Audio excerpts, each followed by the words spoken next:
Welcome to this YouTube edition of our Highland League Weekly results panel, which is taken from our main Monday Highland League Weekly show over on the Press and Journal website, which features highlights of two matches as well as a memory match with Beacon City's Fraser McLeod. This week, if you'd like to watch the full show over on the P&J website, you need to be a subscriber to do so. But the good news is, via our sports pack, you can subscribe at the moment for the low price of £1 for your first 3 months. If you prefer just chat about the results, you'll get chat about all 5 of the weekend's Breedon Highland League games. Here we're going to start with our main game, which ended up being Fraserburgh 1, Buckie Thistle 1 from Bellslie. Callum, about as entertaining as you can ask for from a 1-1 draw? Very exciting from start to finish. I thought the game was sort of played at 100 mile an hour the whole time, as most Fraserburgh Buckie games are. In fairness, they're generally played at that sort of frenetic intensity, and I mean, it was one of them where both teams with the chances ahead could have won it, but over the balance, a draw was probably about the right result, I would say. Yeah, I thought the 2 goals coming when they did, I don't know if Fraserburgh got to half time 1-0 up, have managed to, I suppose it's the most dangerous time, isn't it, to use the old cliche once you've scored and finally broken the deadlock. I thought Scott Barber's goal was excellent, by the way, but maybe just cancelling each other out a little bit just before half time. It's like, I think if Fraserburgh are looking at it, they'll feel that equaliser straight away. It's just a bit soft the way it kind of breaks for Kevin Fraser and he sticks it away. I think I could understand sort of what Mark Cowie was saying in his interview in terms of, I didn't think it was a bad Broch performance, but they never really had that sustained sort of spells of pressure that he would maybe expect, or that you would often expect with him playing at home. But I do think you have to give Buckie a fair bit of credit for the way they played, because, you know, the way they played sort of meant they had to give up chances, and as Lewis McKinnon said, that'll always happen when you play Fraserburgh, but they asked as many questions of Fraserburgh as Fraserburgh asked of them, and that was why it was quite a sort of seesawing encounter. And it's one of them again, even right in the closing stages, the last 10 minutes for Buckie, Lyle Keir's one that hits off Liam Harvey, great chance, and then the Broch, Sean Butcher's one and Connor Wood's lob are 2 that more often than not both those players would score, but it didn't quite happen on Saturday, and it ended up stalemate. And then Mark sort of again saying that he treats draws like defeats and things like that, but it's a strange one because in the league Fraserburgh it's 8 draws, which has certainly held them back, but in their last 10 games in all competitions they've won 7, drawn 3, but then a few cup ties and things in there. But that good run, they haven't lost since the 21st of September, but that good run isn't really reflected in their league position because they're 10th. But then on the flip side of it, Buckie haven't won in 5. However, in the last week, that game on Saturday and the 2-2 win Veruri last Wednesday, 2 really strong Buckie performances, and on both occasions they're sort of coming away going, we could have won that game. And it's like, Ken, as much as you can look at it and go, 5 games without a win, but they've actually Saturday and Wednesday they've played really well, Buckie, and you know, I think they do look like they have the capability to go on a decent run. I'm going to bring it up just so we can show it again. What about that save from Joe Barber at the end? Lovely stuff. Green final stuff, some would say. Well, it was one for the cameras, wasn't it? Yeah, it's a very good save, and it's funny. I mean, when I look at this game, it was a throwback to seasons past for Fraserburgh and Buckie, and the 2 of them on Saturday showed exactly why they've been up in the top 2 or 3 in the Highland League since we started doing this programme, I think, and they will be back there. They're getting back there. It's both are starting from a pretty horrendous slow start, really, and they've left themselves with so much ground to make up, but they will be very good come the end of the season. I expect both to be back very close to where they have historically been. Okay, another entertaining draw there then. Pick of the goals for me was Ben Barron's first one. That dinked finish, I like. Just, it looks like he's left it maybe slightly too late, but it's perfect, isn't it? Oh, aye, absolute filth. That's the best way to describe that. Really good finish. And his second one, kind of polar opposite a wee bit in that it was probably as easy a goal as he'll score in terms of just it's one thing Clark will pick up on, I'm sure, is just left totally free, and he's a big enough threat at the best at times without sort of giving him the freedom in the 6-yard box. But overall, really, again, really entertaining game. Both teams had enough chances to win it. Maybe on chances Clark will feel they just shaded it, and I think Conor Gethins felt in the early part of the game when they got in front and things, they had a sort of bit of control of the game that they then sort of lost, and it became more of a basketball match. But I'd imagine overall the Lily-Whites are probably slightly the happier with the point, given that they've struck late on. And you're talking about good finishes. James Anderson, that was another cracker, similar actually to one he scored last week against Lossy, but another really good finish. And both him and Ben Barron actually in decent form, both up to 11 goals now. And I mean, overall for Clark, completes a pretty good 7 or 8 days, beating Lossy, beating Brora in midweek, and then picking up something in that derby, and then you're still sitting fourth in the league and ticking along really, really nicely. What's our feelings on Nairn at the moment? Obviously they were struggled a little bit at the start of the season. They're doing their best to try and match Fraserburgh in the draw stakes. I think they're the second highest with 5. That perhaps tells the tale of where they are in the table. I think it's just draws kill Highland League teams. Do you remember who the lowest in the draw stakes are?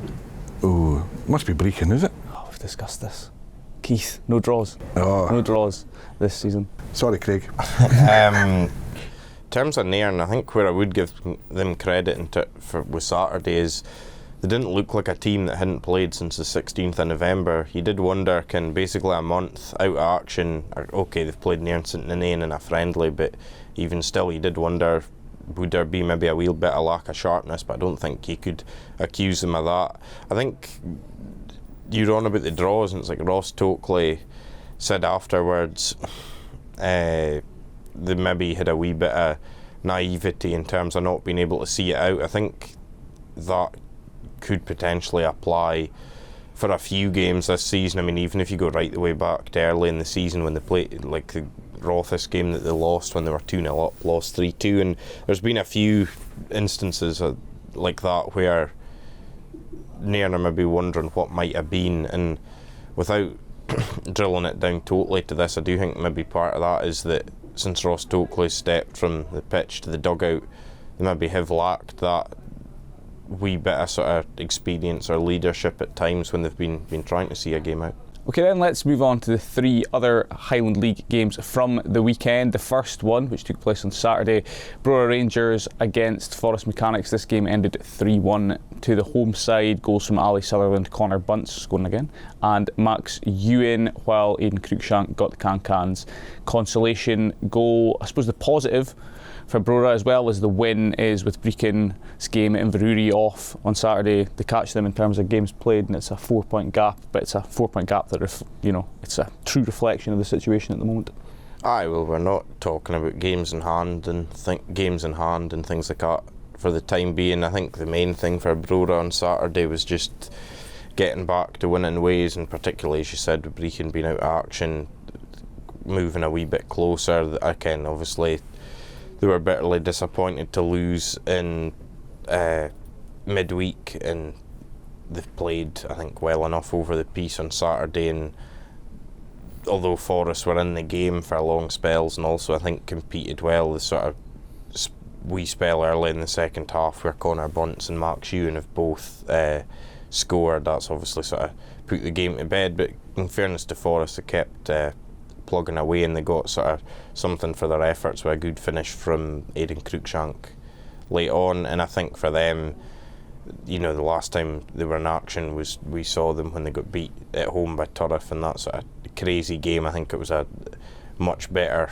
performance and much more like what Steve McDonald was looking for from the Can-Can, so they'll take a few positives out of that. And for Brora, back to winning ways, and now just trying to keep it going and trying to sort of cut out those maybe unexpected occasions where they've dropped points, because with the greatest respect to the teams that have beaten them this season, it hasn't necessarily been, as well, even the last midweek, as well as Clark have been doing, it hasn't necessarily been the teams that you might have expected that have taken points off Brora, but in games where they've probably been fancied to win, they've slipped up, which is a testament to the quality right the way down the league, in fairness. But from a Brora perspective, there is that sense, probably a wee bit of they'll be kicking themselves at the games that have dropped points in. But I mean, obviously they'll tell you can't keep looking back on it, you just need to look forward now and try to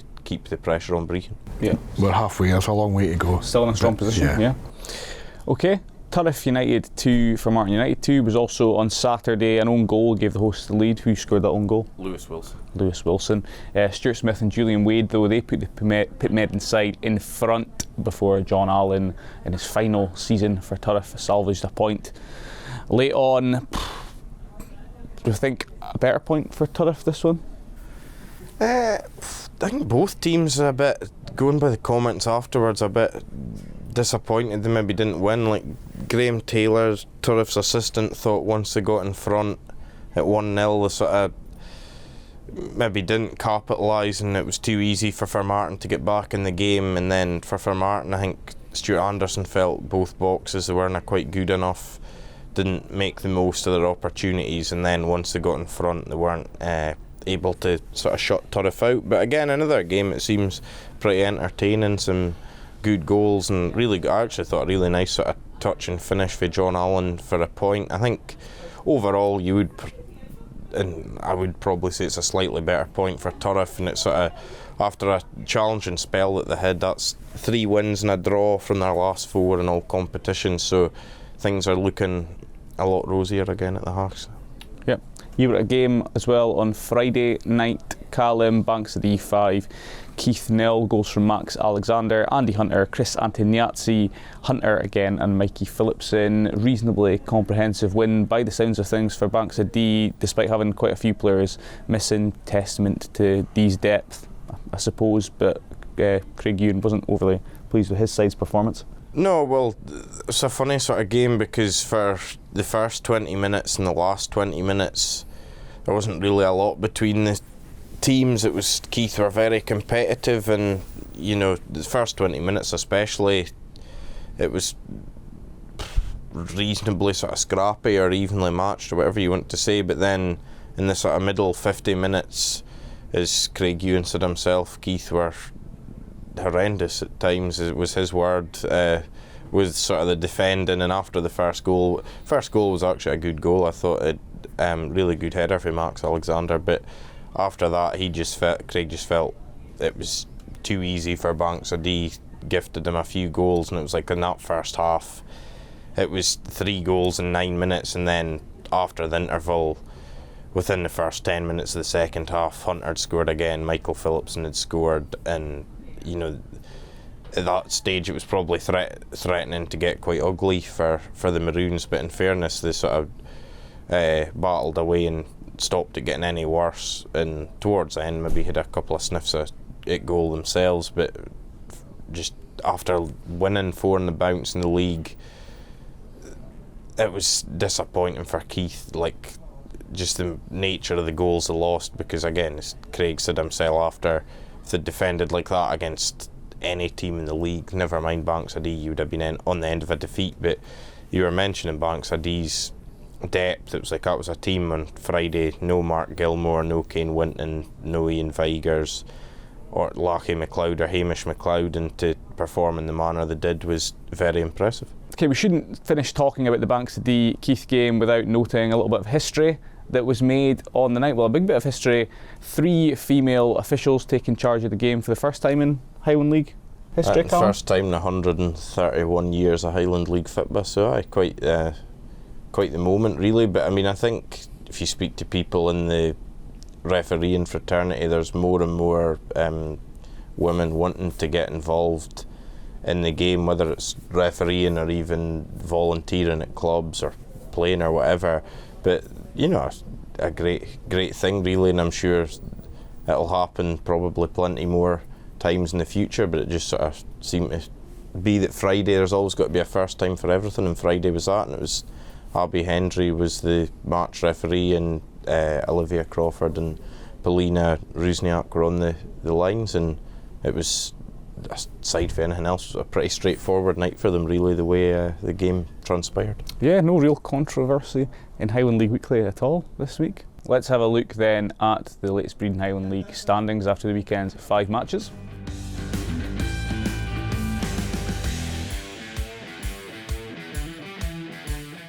That's it then for this results panel chat taken from our main Highland League Weekly show. Just a reminder, that's over on the Press and Journal website. Highlights of 2 matches this week: Fraserburgh against Buckie Thistle and Nairn County against Clacknacuddin, as well as a memory match with Brecon City's Fraser MacLeod. And another reminder that you can subscribe to the Press and Journal website via our Sport Pack at the moment, which will give you access to all of our sports content, as well as Highland League Weekly, the full shebang episodes, for just £1 for your first 3 months. But if you prefer to keep watching our results chats instead here on YouTube, the next one will be next week after this weekend's hopefully packed, weather permitting, card of action. In the meantime, keep up to date with everything Highland League from the Press and Journal by 2 avenues.